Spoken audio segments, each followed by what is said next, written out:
కీర్తనలు 149వ అధ్యాయము. యెహోవాను స్తుతించుడి, యెహోవాకు కొత్త కీర్తన పాడుడి. భక్తులు కూడుకుని సమాజములో ఆయనకు స్తోత్ర గీతము పాడుడి. ఇశ్రాయేలులో తమ్మును పుట్టించిన వానిని బట్టి సంతోషించుదురు గాక. సియోను జనులు తమ రాజును బట్టి ఆనందింతురు గాక. నాట్యముతో వారు ఆయన నామమును స్తుతించుదురు గాక. తంబూరతోనూ సితారతోనూ ఆయనను గూర్చి గానము చేయుదురు గాక. యెహోవా తన ప్రజలందు తీపిగలవాడు, ఆయన దీనులను రక్షణతో అలంకరించును.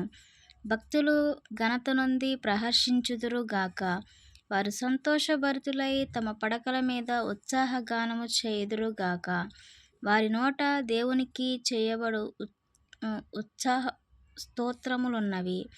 అన్యజనులకు ప్రతిదండన చేయుటకును, ప్రజలను శిక్షించుటకును, గొలుసులతో వారి రాజులను, ఇనుప సంకెళ్లతో వారి గనులను బంధించుటకును, విధింపబడిన తీర్పు వారి మీద నడుపుటకును వారి చేతిలో రెండంచుల గల ఖడ్గమున్నది.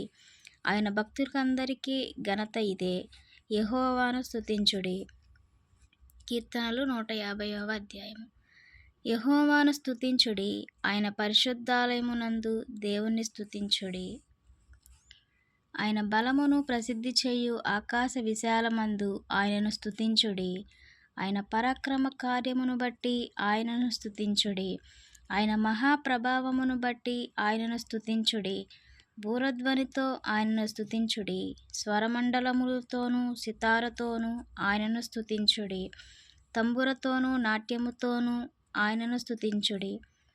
తంతి వాయిద్యములతోనూ పిల్లనగ్రోవితోనూ ఆయనను స్తుతించుడి.